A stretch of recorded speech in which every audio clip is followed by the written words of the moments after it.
Hello guys. So it is no longer news that UK is in need of health workers, support workers, caregivers, health assistants, whatsoever you want to call it. It is no longer news, and we've had a lot of Nigerians use this opportunity to migrate to the UK. It's an amazing route, simple and straightforward, and we also have also helped some people with the entire process from the beginning all the way on to the end. And because of this, we've had a lot of referrals from old students, and we've gotten a lot of questions. People want to understand further how it works. So in this video, I'm going to take out time to explain to every one of us how it works, right? So let's start from the beginning. Okay, before you even come to us, it is important you have your international passport.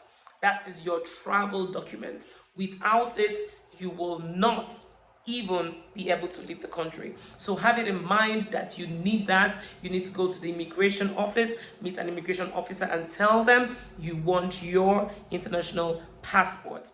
And maybe yours has also expired or is going to expire in the next 2 to 3 months. You need to renew it as well before you come to meet us. It is important you have that, because the processing time for this care, for the entire process for you becoming a caregiver from start to finish when you get to the UK, it takes about 3 to 6 months, right? So I don't know how long it takes right now to get your passport. If it is longer than that, then you might not be able to sign up for this program. So the first thing is for you now to head on to immigration office and get your international passport, or renew yours if it will soon expire. So document number one that you need for this process is your international passport. With that, you can now sign up to sign up for our program. And in our program, we number two train you. Number two thing you need is the certificate from the training. So we train you locally, and make sure you are listening to us. Make sure you are understanding what we're saying with the test and the exam you're going to take. So we want to make sure we're sending people that are competent, people that know what they're doing. We don't want somebody that will bring a bad image to our existing brand. Okay, so we train you face to face, very important, and give you a Nigerian certification. We certify you that yes, we trust this person, we have trained this person. So the second thing after your international passport is the Nigerian certification you get from us. Now, while your training is ongoing, you're going to have to do also a UK certification online. All right, and that certification is also done in our office, but online. We assist you. You can also do it from the comfort of your home if you are okay, doing that at home as well. So you do that and also get your certificate, a UK-based and accredited, recognized certificate from the UK. Okay, that is also included in the entire package. Then the fourth, when you're done with the Nigerian training, you're done with the UK certification, you have to go for internship. You must have the hands-on experience of how to take care of the elderly people. You must understand the terms that are used in care homes, in hospitals. In case you want to be a health assistant or you want to be a caregiver, you must understand the day-to-day activity or the routines of what is obtainable in the care plan. You must understand what is done. And the internship for us is for you to see ahead of time what you're signing up for. Don't surprise yourself when you get to the UK. Start surprising yourself here. So we have a lot of people by week 1, week 2, they're like, wow, I'm enjoying this. And you have some other people saying, man, I can't do this, man. It's better ahead of time if you're really passionate about this, or if you're about to go and slap some woman when you get to the UK. Have the clue here before you leave this country. So apart from the fact that you're going to get hands-on experience during the internship, either with the care home or the hospital, depending on the state where you are, because we have different partner care homes, partner hospitals we partner with to help you with this experience. So depending on the one you are using, or depending on the state where you are, they are also going to give us a reference letter or a recommendation letter stating that you've worked with them, stating that you have this experience and they trust you and all that. So that is like the fourth documents. The first is your international passport. The second is your Nigerian certification. The third is your UK certification. And the fourth is a letter from the care home or a letter from the hospital stating that you have worked with them and they trust that you can do this job. Okay, now the fifth thing you will need is your English proficiency test or your English assessment. So it is either you do your NARIC or you take the IELTS test, A or B, not the both. So if you are a graduate in a Nigerian university, what you will be needing is a NARIC assessment. It's called ECC TIS at the moment, but it was formerly known as NARIC. I prefer to call it NARIC, right? So NARIC assessment, you need three things for your NARIC assessment. The first one is your BSc certification, not your master's, your BSc certification, your BSc certificate. The second one is your transcripts from your school, BSc transcripts, original. Student copy is no longer acceptable. Original transcript. Then the third is a letter from your school stating that you were taught using English. So with those three letters, you can upload it onto the NARIC website and you're going to get your NARIC assessment after 14 working days. Okay, so if you have those three things, NARIC is your best bet. It's about 100 and something thousand naira to do your NARIC assessment, and the assessment is valid for life. It does not expire. On the other hand, if you're not a graduate, you can now take the IELTS test, English test. Now, a lot of people have been scared and running away from this test. There is no big deal in this IELTS.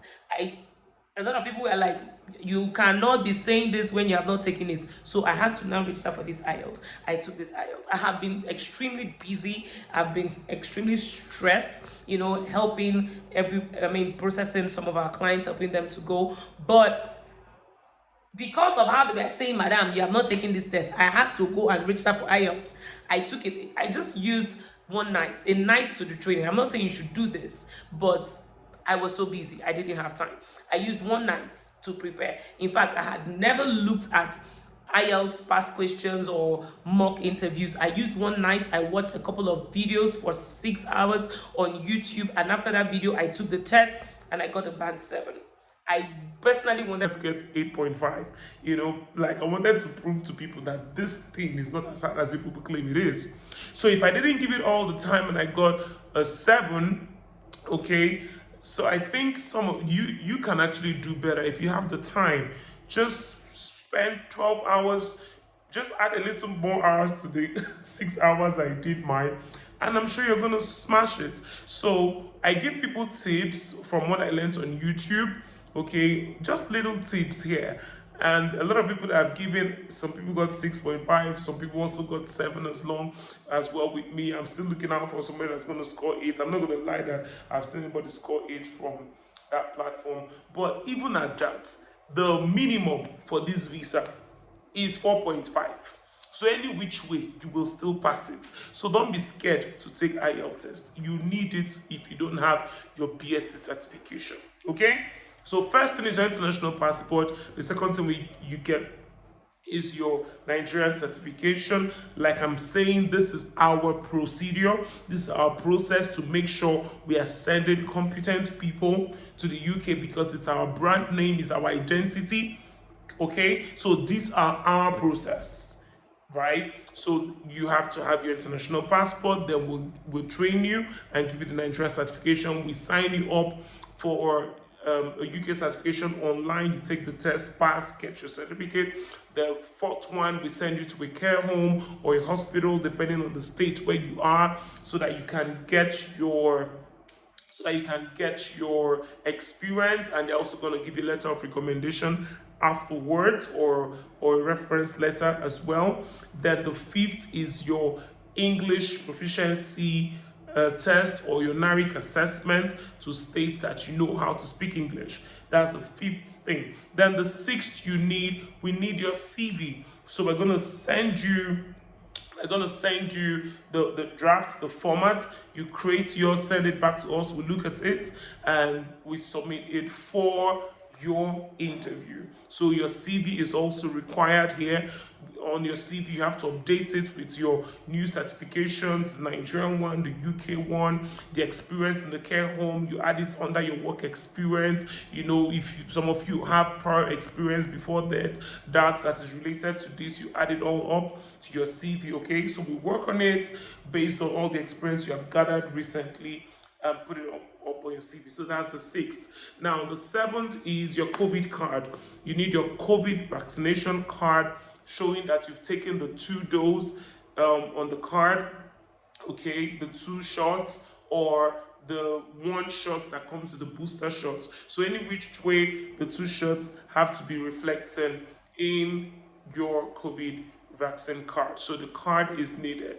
Okay, then we also need you to take the TB test. So this TB test is done only in Lagos and Abuja in the IOM office in Lagos or Abuja. So you go there. For the adults, it's about 57,000. They're about 57,800 for the adults. For children, it's about 27,000. Children above 12 years, okay, it's about 27,000. So the TB test is required for the entire family.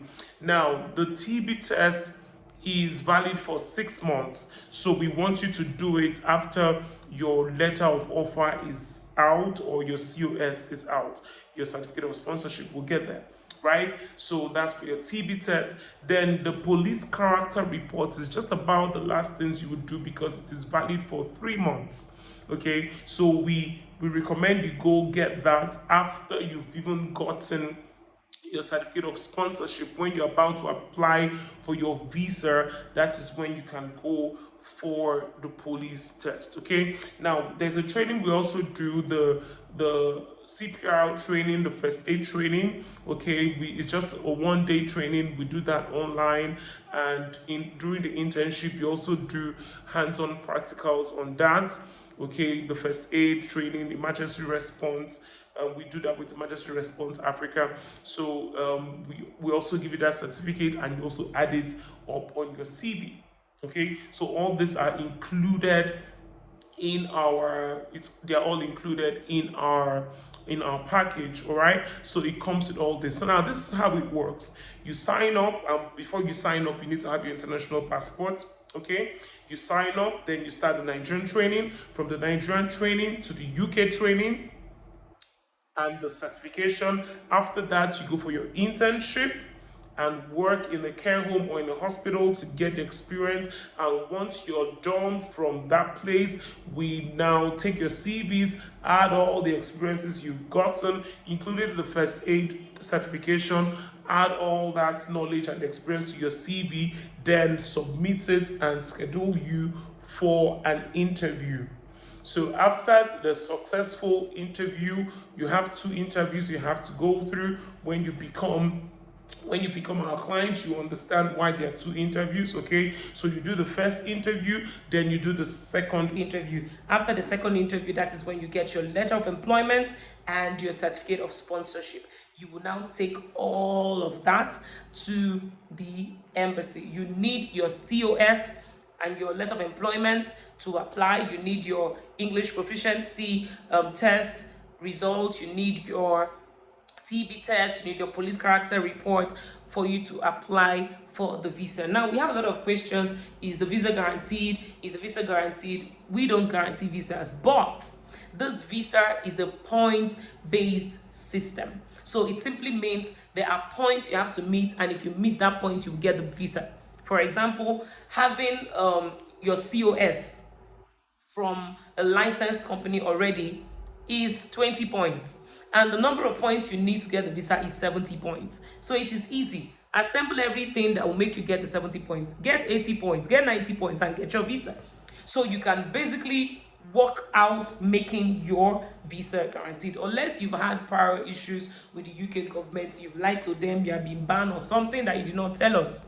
So because of your past history, you cannot come and now put the blame on us. Okay, so we are not the embassy. We don't guarantee visas, but we know what to put together to make your visa a success. Okay, so with your certificate of sponsorship, that's 20 points. With you going for an in-demand job, a job that is under the shortage list, which caregiver is one of them, is another 20 points. So that's 40 points. Your English proficiency, the fact that you can speak English, has its own points, 10 points thereabout. Okay, so we just keep gathering everything that is needed. If you're a graduate, if you have PhD, they all have different points. Some people, we can gather and even carry 90 points and send you to the embassy. We send all the proof, we send all the burden of proofs to the embassy. I mean, when it comes to going to submitting your documents, especially the one that you don't have to go for interview, that you don't have opportunity to defend yourself, defend it in documents. The documents can never be excess, but it can be under. It can never be excess. So if you want to prove that you're married, put marriage certificate, put passport, put children birth certificate, put everything, put travel pictures where you and your husband were traveling. The documents can never be excess. Put all that. So we put everything to show that, you know, we are who we say we are. And if you have also been denied visa before, put those denial letter. It shows that you are really sincere. You're not hiding. They love the truth, they hate lies. So do not lie in your application form. We will not even allow you to lie, because we are there watching you as you're filling that form. So you're going to put it there that you've been denied, state why you were denied, and submit all that. So be as sincere, be as transparent as possible. This is contrary to what they tell you. Don't talk about it. Oh, don't. No, talk about it. There's no big deal in it. Once they notice you're lying, your visa is going to be cancelled immediately, or you're going to be denied instead. Okay, so let's run through it again. Your international passport, UK certification, Nigeria certification, internship in Nigeria, your COVID card, your English proficiency, IELTS or NARIC, your TB test, your police character report, and the first aid, emergency response Africa training, then international driver's license, not the normal driver's license, international driver's license. The fact that you can drive is an advantage, is a super advantage. It used to be optional, but it's no longer optional. It is compulsory to get it. You can get that from any road safety office. Now, your international driver's license is valid for 1 year. It is something you can use to drive overseas while you are in that country processing the country's license. So you have 1 year when you get into the UK to start processing their own license, while you use this 1 year international driver's license from here in Nigeria to drive there. Not the normal driver's license you're using that is valid for, is it 5 years? Not that one. This one is valid for 1 year. So with these 10 documents, you are good to go. You are good to start up a new life with your family. The visa allows you to go with your spouse. You can go with your husband. You can go with your wife. You can go with all your children that are less than 18 years old. All children less than 18 years old can go with you as dependents on this visa. And the good thing is that the spouse, either the husband or the wife, if the husband is the applicant going to be a caregiver, the wife has an open work permit. So for the wives that still are nursing babies, your baby is 2 years, 3 years, 4 years, let the husband do the job, then you stay at home and nurse. But if there's the wife that wants to do, the husband has an open work permits, okay, so he can do any job when it comes into the UK. So if the husband is like the gang person, let the wife go and just be doing the caregiver work, then the man will hustle himself out and get all the jobs around in the UK. Okay, so this is basically the summary about this program with us. And if you're interested, click the link somewhere around this video, underneath the video, and sign up for the program. Read more about how to join us. And we are excited about the process. We like the end products. We like the fact that, you know, when you get the job, that excitement. We like when the visa is out, that excitement. And I look forward to seeing that excitement with all of you. All right, so I think with this video now, the questions I will have to answer are now few, or maybe there'll be more meaningful and constructive questions. All right, so thanks for watching, and you can share this video with anybody you think is going to be interested in this program.